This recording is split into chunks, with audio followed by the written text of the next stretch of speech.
कि जितने दुश्मन हमारी जान के हैं, जितने दुश्मन हमारी जान के हैं, उनमें आधे तो खानदान के हैं। जितने दुश्मन हमारी जान के हैं, उनमें आधे तो खानदान के हैं। काश इतने तो मुझ में फल आ जाएं जितने एहसान बागबान के हैं। काश इतने तो मुझ में फल आ जाएं जितने एहसान बागबान के हैं। आपकी हमारी जिंदगी के बिल्कुल करीब से मौजूआत को उठाकर उसे शेर बना देने वाला शख्स, जो हुकूमत वक्त की आंखों में आंखें डालकर, इक्तदार की आंखों में आंखें डालकर सच्चाई और हकीकत को मनवाने का बेबाक लहजा अपने अंदर रखता है। मैं इस वक्त अली जनाब मोहतरम असद बस्तवी साहब से गुजारिश करता हूं, आप जोरदार तालियों से उनका इस्तकबाल करें। अली जनाब असद बस्तवी। गौरा चौकी की सरजमीन, आज का ये खूबसूरत और तारीख साज मुशायरा मेरे सामने इस इलाके के तमाम दानिशवरान कौम व मिल्लत, स्टेज पर शोरा और शायरात, आज के इस मुशायरे के मेहमान खुसूसी हम सब के हरदिल अजीज़ लीडर मोहतरम राम प्रताप सिंह साहब, भाई अरुण प्रताप सिंह निम्पल भैया और तमाम लोग बैठे हुए हैं। जाहिर है कि ये जो मौसम है और मौसम की सर्दी, आप इस वक्त यहाँ बैठे हुए हैं, मैं सोच रहा हूँ कि आपके सीने में जो दिल है वो धड़कता है इस वतन की मोहब्बत के लिए, और इस सीने में जो दिल है उसमें वतन की मोहब्बत की गर्मी है। मैं राम प्रताप साहब को देख रहा हूँ कि मुशायरे के अव्वल से लेकर अब तक बैठे हुए हैं। मैं सोच रहा हूँ कि ऐसे जिम्मेदार शख्स जब आपकी असेंबली में पहुंचेंगे तो किस तरह आपकी नुमाइंदगी करेंगे, ये आपको बताने की ज़रूरत नहीं है। अल्लाह सलामत रखे। हम सब इन्हें बहुत देर से मैं सुन रहा था कि पूर्व विधायक, साबिक विधायक, मैं कहता हूं कि हम सब की दुआएं हमेशा उनके साथ हैं। आने वाला इलेक्शन इंशाअल्लाह वो पूर्व हट जाएगा और हम मौजूदा विधायक की शक्ल में इंशाअल्लाह उन्हें देखेंगे। हाज़िरीन गिरामी, बड़ी देर से अपनी बारी का इंतज़ार कर रहा था। बहुत सारे मौज़ूआत पर शायरी आप सुन रहे थे। मैं राम प्रताप सिंह साहब कई रातों से कई शहरों का सफर कर रहा हूं। मौजूदा हिंदुस्तान की जो तस्वीर देख रहा तो बड़ा मायूस था, लेकिन आज जब आया पहली सफ में अरुण साहब को, महबूब साहब को और तमाम डॉक्टर साहिबान को आपको देख रहा था, तो मैं सोच रहा था कि मीडिया जो हिंदुस्तान टीवी चैनलों पर दिखाती है, यकीनन ऐसा हिंदुस्तान हमारा नहीं है। हमारा असली हिंदुस्तान देखना है तो गौरा चौकी के इस मुशायरे में आइए और देखिए कि असली हिंदुस्तान कैसा है। मैं 4 मिसरे पढ़ूंगा। अल्लाह करे कि हम सब यहाँ बैठे हुए हैं एक मुहिम के तहत, ताकि गंगा जमुनी तहजीब, कौमी एकजहती को बढ़ाने के लिए अल्लाह करे कि चौथे मिसरे पर उनकी नींदें टूटे, जो हमें धर्म के नाम पर, मंदिर और मस्जिद के नाम पर, जात और बिरादरी के नाम पर लड़ा रहे हैं। आप इजाजत दें, मुझे पेश करता हूँ मुतल्लिक़ क़ासिम रज़ा फरमाए। एक मर्तबा तालियां बजाकर इजाजत दीजिए भाई। भाई भाई भाई भाई बिस्मिल्लाह। एक जगह सब मिल बैठे तो हर मुश्किल आसान बने। एक जगह सब मिल बैठे तो हर मुश्किल आसान बने। पूरी दुनिया में फिर अपनी एक अलग पहचान बने। पूरी दुनिया में फिर अपनी एक अलग पहचान बने।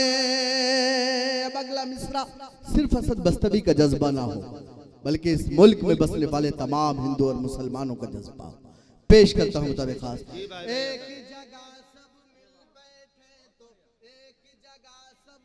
बैठे तो हर मुश्किल आसान बने। पूरी दुनिया में फिर अपनी एक अलग पहचान बने। चोट अगर हिंदू को लगे तो दर्द मुसलमानों को हो। चोट अगर हिंदू को लगे तो दर्द मुसलमानों को हो।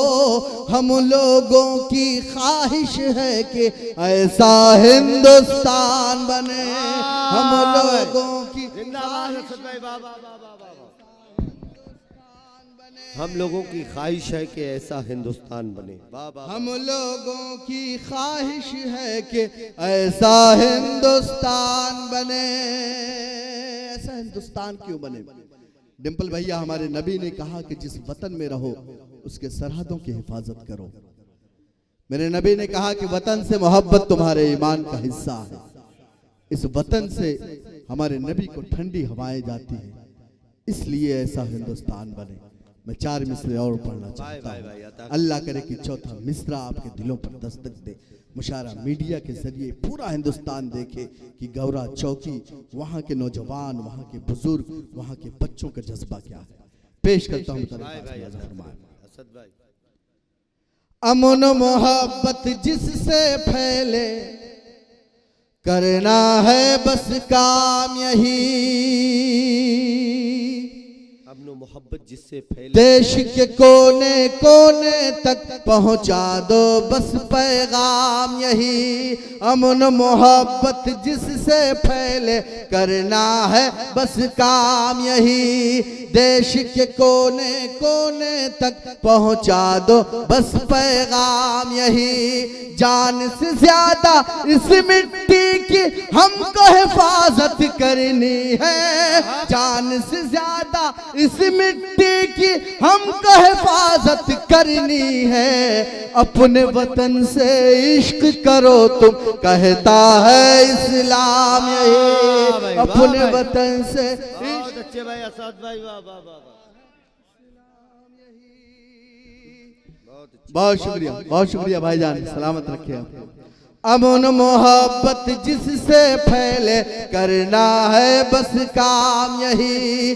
देश के कोने कोने तक पहुंचा दो बस पैगाम यही। जान से ज्यादा इस मिट्टी की हमको हिफाजत करनी है। जान से ज्यादा इस मिट्टी की हमको हिफाजत करनी है। अपने वतन से इश्क करो तुम, कहता है इस्लाम यही। अपने वतन से इश्क करो तुम, कहता है इस्लाम यही। राम प्रताप सिंह साहब, ये मुल्क मशहूर है अपनी गंगा जमनी तहजीब के लिए। ये मुल्क मशहूर है अपनी कौमी एकता के लिए। लेकिन हमें कुछ लोग धर्म के नाम पर, जात और बिरादरी के नाम पर हमेशा लड़ाने की कोशिश करते हैं। हालिया मौजूदा मंजरनामा बहराइच आपके सामने है। इस वक्त महाराष्ट्र में इलेक्शन हो रहे हैं। पूरा महाराष्ट्र को नफरतों की आग में झोंक देने की कोशिश हो रही है। एक मैसेज आज के इस मुशायरे से जाए। मैं चाहता हूं कि राम प्रताप सिंह साहब बैठे हुए हैं। इलाके के जब जिम्मेदार लोग ऐसे रहेंगे तो इलाका इंशाअल्लाह उनकी मंसूबों से पाक होगा। वहाँ हिंदू मुस्लिम जैसा कोई फसाद नहीं होगा। आप खुशकिस्मत हैं कि आपको एक ऐसा कायद मिला है, एक ऐसा रहबर मिला है जो आपकी सलामती के लिए, उर्दू की इस महफिल की कामयाबी के लिए अपनी नींदों को अपनी बीमारी के बावजूद कुर्बान कर रहा है। सलाम पेश करता हूँ ऐसे लीडरों को। मैं पेश करता हूँ 4 मिसरे बतौर खास मुलाज़ा फरमाए। अगर खामोश रहता हूँ, अगर खामोश रहता हूँ तो गैरत मार डालेगी। अगर सच बोल दूंगा तो हुकूमत मार डालेगी।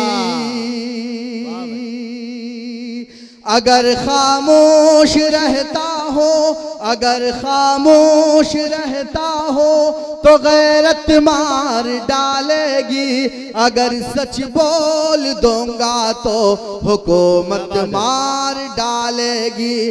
बहुत होशियार रहना है सभी हिंदू मुसलमान को, बहुत होशियार रहना है सभी हिंदू मुसलमान को। लड़ा कर वरना आपस में सियासत मार डालेगी। लड़ा कर वरना आपस में सियासत मार डालेगी। मैंने पूरे हिंदुस्तान के मुशायरों से, अपने तमाम गैर मुस्लिम भाइयों से कहा कि आपसे हमारा जाहिर है खून का रिश्ता हो ना हो, लेकिन इस मिट्टी का रिश्ता है, इस वतन का रिश्ता है। मैंने इसकी मिसाल भी देखी है। जब CA/NRC का वक्त था, डिंपल भैया मुंबई के क्रांति मैदान में मैंने देखा कि वहां का हिंदू भाई वहां के मुसलमानों के सर पर हाथ रखा हुआ था और ये ऐलान कर रहा था कि आपको घबराने की जरूरत नहीं, आपको परेशान होने की जरूरत नहीं है। जब तक हमारे जिस्म में लहू का एक कतरा है, आपको कोई यहाँ से भगा नहीं सकता, कोई निकाल नहीं सकता। ये रिश्ता हमने कमाया है, ये रिश्ता हमने बनाया है अपने गैर मुस्लिम बरादरान से। पेश करता हूँ 4 मिसरे हिंदुस्तान के 30 करोड़ मुसलमानों की तरफ से 100 करोड़ अपने तमाम गैर मुस्लिम भाइयों के लिए एक पैगाम पेश करता हूँ बतौर खास। मोहब्बत प्यार का ईसार का परचम तुम्हें देंगे, मोहब्बत प्यार का इशार का परचम मेरा दावा है हर एक जख्म का मरहम तुम्हें देंगे।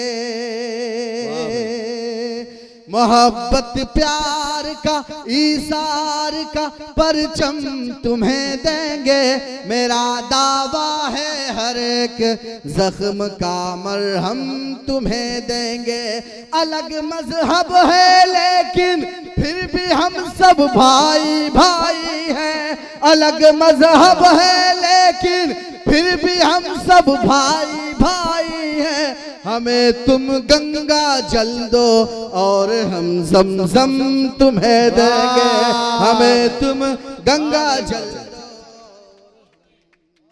जमजम तुम्हें देंगे। बहुत अच्छे असद भाई, वाह वाह वाह वाह। बहुत शुक्रिया हाज़िरीन गिरामी। आइए एक मतलब 2-3 शेर पढ़ना है, जाहिर है वक्त बहुत हो चुका है, बहुत कुछ पढ़ना चाह रहा था, आपसे गुफ्तगू करना चाह रहा था, लेकिन एक मतलब पढ़ूंगा। जब आप देखेंगे कि सरकारें फलों के ठेलों पर नाम की तख्तियां लगाती हैं कि कौन हिंदू है कौन मुसलमान है, जरा से एहतजाज पर बुलडोजर चलाया जाता है ये देख करके कि इसका नाम क्या है, तो आप मायूस होते होंगे, आप घबराते होंगे, लेकिन मायूसी कुफ्र है। आपको परेशान होने की ज़रूरत नहीं है, आपको घबराने की ज़रूरत नहीं है। आप तालीम अपने बच्चों को तालीम हासिल करवाइए, कारोबार कीजिए, पैसा कमाइए, इंसानियत की खिदमत कीजिए और अपनी मंजिल पर नजर रखिए। एक मतला पढ़ूंगा, अल्लाह करे कि इस मतले पर पूरा गौरव चौकी मेरे साथ हो। पेश करता हूँ अहलियाने स्टेज से बेखुसूसी तवज्जो का तालिब हूँ मेरे भाई नौशाद साहब, अतहर भाई, कलीम भाई, फिरोज भाई, तालिब भाई, मेरे सामने बदरुद्दीन भाई, उनके तमाम दोस्त, जिल्लुर रहमान भाई, तमाम लोग को शरीक करता हूँ, पेश करता हूँ बतौर खास मुलाजा फरमाएं। अता करेंगे। धूप की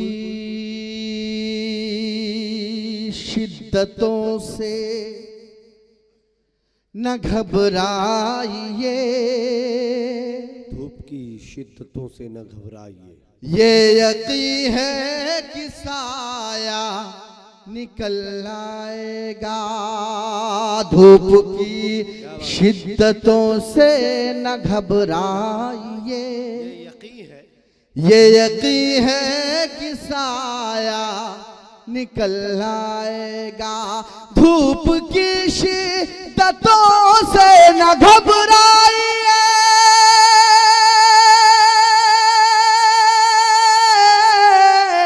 ये यकीन है कि साया निकल आएगा। धूप की शिद्दतों से न घबराइए, ये यकीन है कि साया निकल आएगा। अपनी मंजिल की जानिब ही बढ़ते रहो, कोई ना कोई रास्ता निकल आएगा। अपनी मंजिल की जानिब। बहुत अच्छे भाई, वाह वाह वाह। सदर आली वकार डॉक्टर अब्दुल सलाम साहब की दुआएं मेरे लिए सनद की हैसियत रखती हैं। पेश करता हूं बतौर खास। जी भाई। धूप की शिद्दतों से न घबराइए, ये यकीन है कि साया निकल आएगा। ये इल्जाम लगाया जाता है कि इस्लाम तलवार की बुनियाद पर फैला है, इस्लाम को मानने वाले दहशतगर्दी की तालीम देते हैं। मैं आज के इस मुशायरे से एक पैगाम, अभी 2-3 दिन पहले मैं बिहार के एक मुशायरे में था, पूरे बिरादरान हमारे हमारे गैर मुस्लिम भाई बैठे हुए थे। मैंने उनसे कहा आप सफाई के तौर पर या शिकायत के तौर पर ये शेर मेरा सुन सकते हैं। अल्लाह करे कि राम प्रताप साहब मेरे इस शेर को असम्बली तक पहुंचाएं, हुकूमत हिंद तक पहुंचाएं। पेश करता हूं तरीक़ा धूप जी भाई भाई अता करेंगे। ये यकीन है कि साया निकल आएगा, अपनी मंजिल के जानिब ही बढ़ते रहो, कोई ना कोई रास्ता निकल आएगा। सर पे टोपी है, हाथों में मिसवाक है, क्या बात है, और कुछ भी नहीं तो मेरे पास है। सर पे टोपी है, हाथों में मिसवाक है, और कुछ भी नहीं तो मेरे पास है। सर पे टोपी है, हाथों में मिसवाक है, और कुछ भी नहीं तो मेरे पास है, और कुछ भी नहीं तो मेरे पास है। मेरे घर की तलाशी में क्या पाओगे, मेरे घर की तलाशी में क्या पाओगे, हम अगर के मुसल्ला निकल आएगा। मेरे घर की वाह वाह वाह वाह वाह वाह वाह, तलाशी में क्या पाओगे, हम अगर के मुसल्ला निकल आएगा। बाबर भाई, अफान भाई, आप तमाम लोग को शरीक करता हूँ कि शेर बतौर खास मुलाजा फरमाए। मेरे घर की तलाशी में क्या पाओगे, हम अगर के मुसल्ला निकल आएगा। इन अंधेरों को गर खत्म करना है तो इन अंधेरों है जरूरी, यही अहद करके उठो। गालिबन ये कोई स्कूल है और उसका अहाता है ये, और हम तमाम लोग बैठे हुए हैं। मेरे सामने ये तमाम पढ़े लिखे शख्स हैं, कई डॉक्टर हैं, कई इंजीनियर हैं, कई सियासी लीडरान हैं। एक पैगाम अल्लाह करे कि इस मुशायरे से जाए, पेश करता हूँ। मेरे घर की तलाशी में क्या पाओगे, हम अगर कि मुसल्ला निकल आएगा। इन अंधेरों को गर खत्म करना है तो है जरूरी, यही अहद करके उठो। इन अंधेरों को गर खत्म करना है तो है जरूरी, यही अहद करके उठो। है जरूरी, यही अहद करके उठो। आप रोशन करे एक दिया इल्म का, आप रोशन करे एक दिया इल्म का, हर तरफ से उजाला निकल आएगा। आप रोशन करे एक दिया इल्म का, हर तरफ से उजाला निकल आएगा। मेरे घर की तलाशी में क्या पाओगे, हम अगर एक मुसल्ला निकल। बहुत बहुत मुबारकबाद।